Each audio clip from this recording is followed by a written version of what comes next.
Welcome to the Ratbag Nomads Lost Camel Adventure. In this episode, I make a camel bike and ride it through the outback of Australia, 2,000 kilometres to Darwin. With my bike together and the confidence of a 4-year-old in a Superman t-shirt, I set off down the Lassiter Highway on my adronomous cycle camel named Alice, with the mission to demonstrate to everyone that adventure is merely a mindset that can be achieved by anyone in any situation. The directions to Darwin for my 2,000 kilometre journey were pretty simple. Head down the highway. When you get to the T intersection, turn left and head north. When your feet are wet, you're in Darwin. Food and supplies for the journey were going to be easy enough to attain, as there are small towns and gas stations every few hundred kilometres. It's always hard on the first day of an adventure. Tweaking your gear, lots of expectations. Your body is usually weak. I only managed to do 25 kilometres for the day before giving up and climbing a sand dune and camping on the top with Uluru and Katajuda in the background.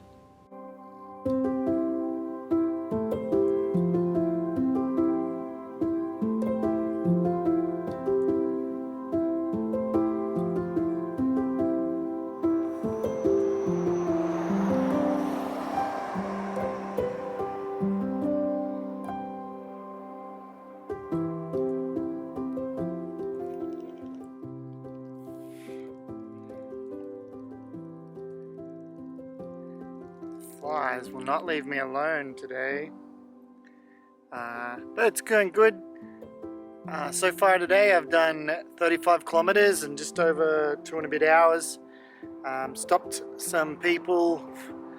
by some people for a photo, and I managed to ask them for some more water. Seems like there's lots of people around today. The wind has stopped. When I woke up this morning it was blowing a bit, but now it seems like it stopped a bit. Someone's gave me some lemons, so I made some lemon water and just had a cup of coffee on the side of the road. Definitely gonna keep moving because these flies are gonna eat me alive. I was heading east along the Lassiter Highway, straight into the wind. The road was busy with caravans as it was school holidays and everyone was setting off to see the rock. Being 1.8 metres high, the camel's body caught all the wind and it felt like I was getting pushed backwards. At a moment of weakness on the third day, I accepted a lift up the road. I made it to the Stewart Highway and turned north. I had a feeling of gratitude and reverence, for I now had a backing wind which made life a lot more easier. For the next few days I camped on the side of the road amongst the ghost gums and mulga trees, cooking on fires and averaging about 60 kilometres a day. I had the ever so friendly flies to keep me company.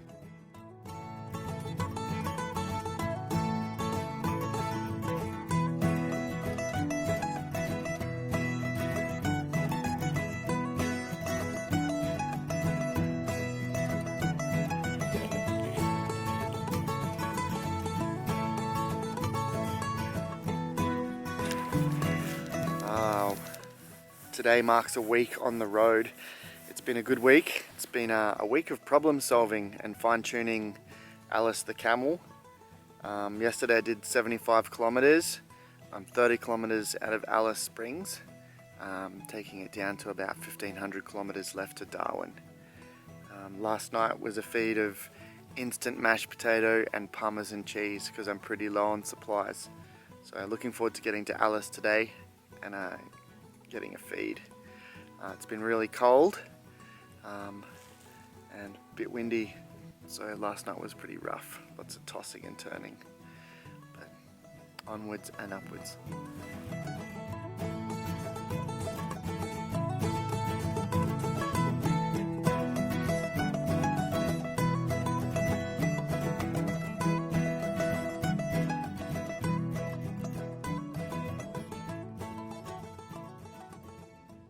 Alice Springs has a population of 25,000, nestled in amongst the MacDonnell Ranges, that the local Aboriginal Aranda people, who are the traditional owners of the area, believe are giant caterpillars called Yaparinya from the Dreamtime creation. Alice Springs was originally settled to service a telegraph station that connected Australia to the outside world. These days it's the main business centre for Central Australia for cattle and tourism industries. There's a secret American base here that everyone knows about, I stayed here a few days, caught up with some friends and did some repairs, and headed out.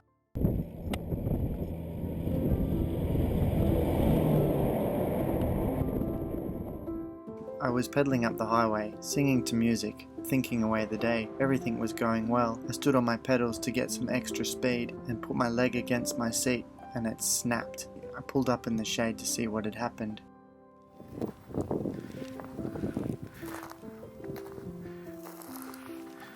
Well, I broke the camel's back. Just riding along there and my seat snapped. Loud crack.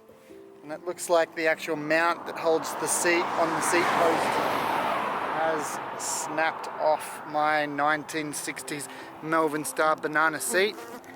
And it's the middle of the day. The flies are at their worst. I've had a bit of a headwind. So I've got some duct tape and I'm going to start trying to fix my seat.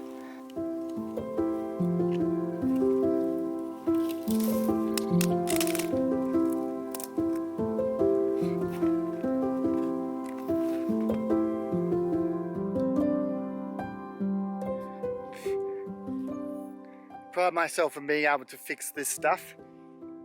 Everything came from the dump, so you can't expect it to be lasting all the time. Like, my hubs need to be fixed every few days. I need to get tightened back up, but everything seems to be pretty good. The derailleur, which I thought was going to break and I carried a spare, has lasted pretty good, so I just chucked away the other old one, and now yeah, the seat's broken, but I'm sure it'll all work out.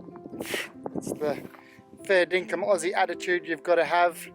Fix what you can, work with what you got, and try and stay positive, because if anything negative happens, it's not like you're really going to help yourself except for getting angry. And you know, the flies are there for that. So if you look here, I've actually cut a little bit of Alice's bone structure here, and I've put them underneath where I'm sitting, because my 1950s Melvin Star cushioning has kind of expired. There's a bit more cushioning there. Got some duct tape, stitched the skin back on, and the camel back is back to being extremely comfortable again.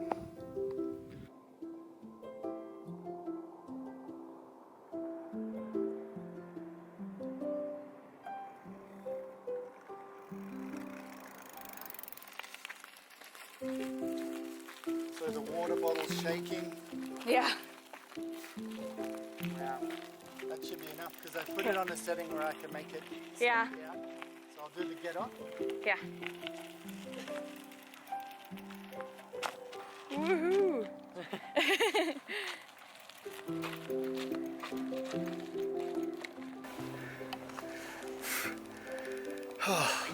So the sun is about to set, and I did not make it to Petrie today because the camel bike has broken its back. Yes, I broke my seat. Who would have thought that a Melvin Star seat from 1950s wouldn't go the distance? It only had to do 2,000 kilometers. So the seat pole mount on the actual seat itself has snapped.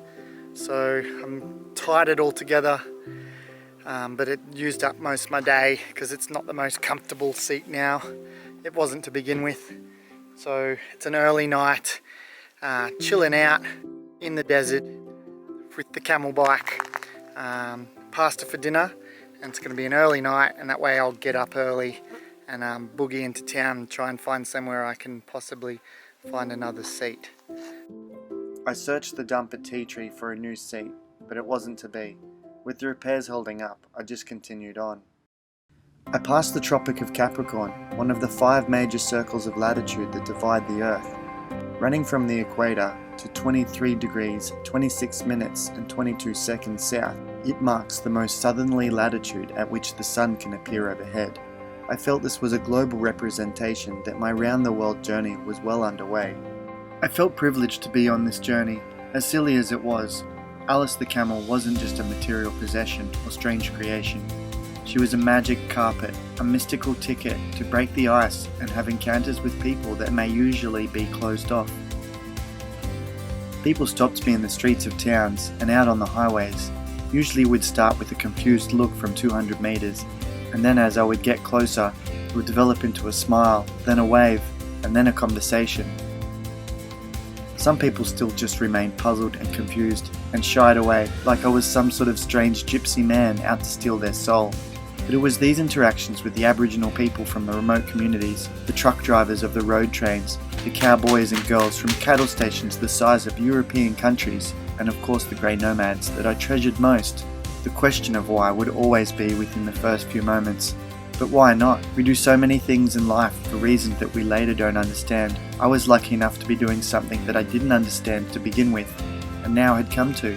I felt like Charlotte Erickson, who wrote, "I have an ambition to learn how to speak to anyone at any time and make us both feel a little bit better, lighter, richer, with no commitments of ever meeting again." This quote resonated with me. I feel we live on such a large planet with many conflicting, idealized views. The further I travel, the more I realize we're really all just the same. We get caught up in our own worlds and confine ourselves to a pattern. I say look for the adventure, embrace the beating heart, and seek an unending deep spiritual sense of being. But then I'd also say that maybe I've spent too much time alone in the desert with Alice and the flies. I still had over 1,000 kilometers to get to the ocean, and then find a boat to cross the sea to Indonesia. I guess I still have plenty of time to learn what it is that I'm trying to say. Anyways, until next time, thanks for watching.